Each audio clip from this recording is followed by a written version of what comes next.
0 kilometre yeni bir araba alırım. Mahallede kızlara ben havamı atarım. Sağ cek sol cek bir caka atarım. Gözlüğümü takar birden gaza basarım.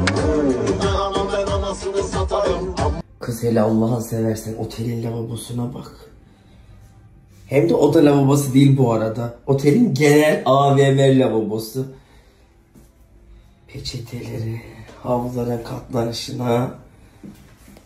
Şu fikri aklıma sokmadılar değil. Evdeki yüz havluları toplayıp acaba böyle küçük küçük mü koysam? Şimdi akşama da bunları çitileyeceğim.